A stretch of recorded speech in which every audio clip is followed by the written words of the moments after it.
Right now you're watching this documentary on a device, a phone, tablet, smart TV or computer. But what some of you may not realize, is that the device is also watching you.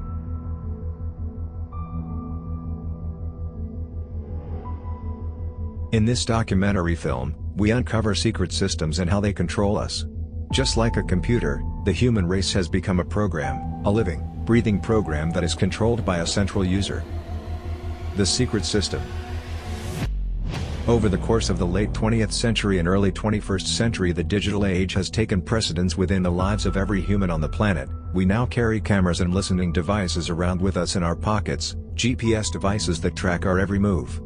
We sit at a device that monitors every word we type into it and stores a permanent record on a system that we have no access to.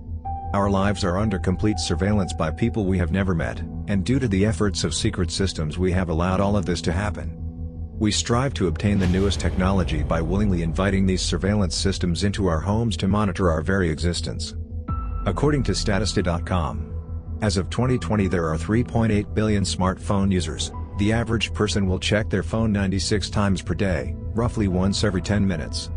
Our programmed addiction to our smartphones mean that we spend more time looking down than we do looking up. And that is where our attention should be focused. The stars.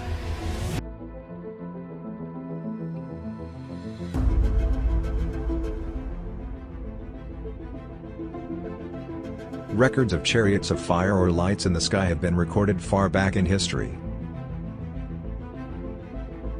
Ancient Egyptians worshipped gods from the heavens, as did the Mayans and many other ancient cultures.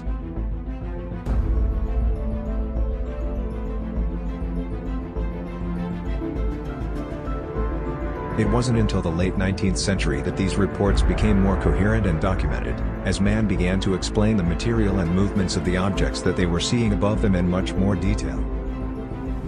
As technology advanced, people were now able to photograph their sightings. The public provided astounding evidence at a time when CGI and photo manipulation were non-existent.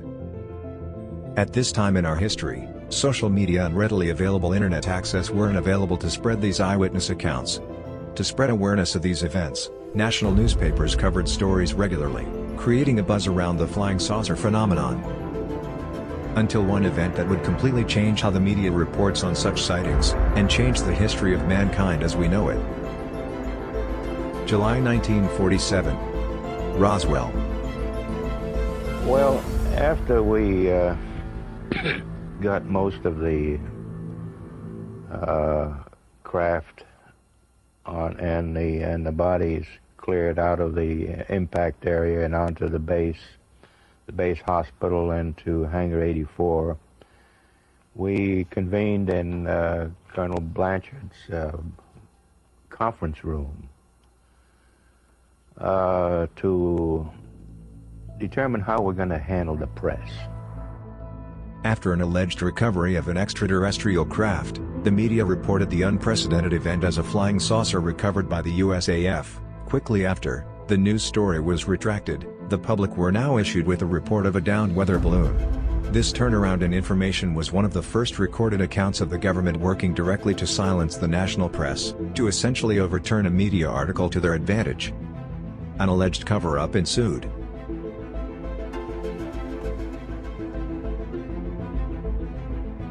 This was the turning point in history from when it became clear that the public are being shielded from the existence of aerial phenomenon.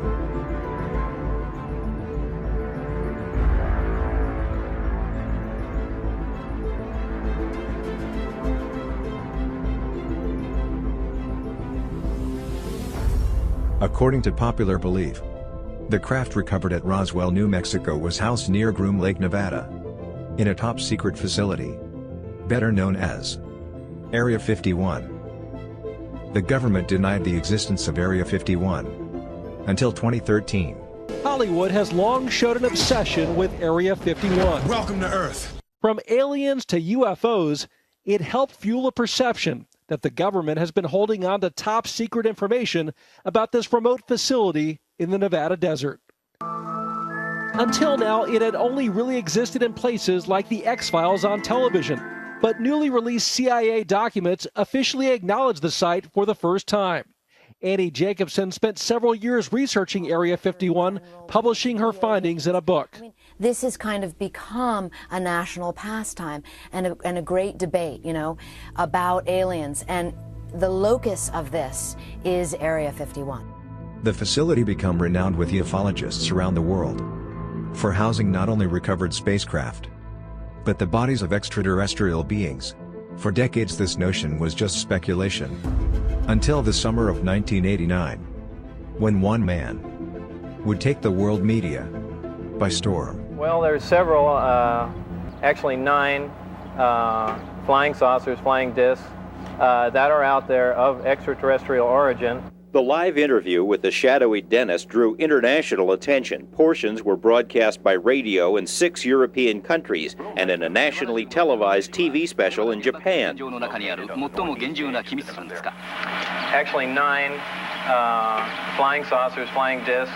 Despite numerous inquiries and feelers, Dennis has remained anonymous until now. His real name is Robert Lazar, a young scientist with eclectic interests. The choice of Dennis was an inside joke. He says that's the name of his superior at Groom Lake. It wasn't a joke to Dennis. He called right after and he said, "Do you have any idea what we're going to do to you now?" And I said, "Well, no." And he hung up the phone. Lazar's story is by any standards fantastic. He says he's telling it in order to protect himself. He says he was hired to work at an area called S4, which is a few miles south of Groom Lake. At S4, he says, are flying saucers, antimatter reactors, and other working examples of technology that is seemingly beyond human capabilities. Right, this came from somewhere else. I mean, as bizarre as that is to believe, but I mean, it's there. I saw it. I know what the current state of the art is in physics, and it can't be done. Bob Lazar took center stage as he revealed hidden secrets from deep within Area 51. He claims to have worked at the facility for several years, stationed at a nearby facility called S4. Lazar made extraordinary claims that he had come in contact with extraterrestrial craft while helping to reverse engineer the recovered technology at the facility. The government were quick to suppress Lazar's claims, even allegedly wiping all existence of him from public records, from birth records to previous places of employment and education. Ufologists around the world believe the government were doing all that they can in order to discredit Lazar. To this day, Bob Lazar is still feeling the backlash from the claims he made over 30 years ago.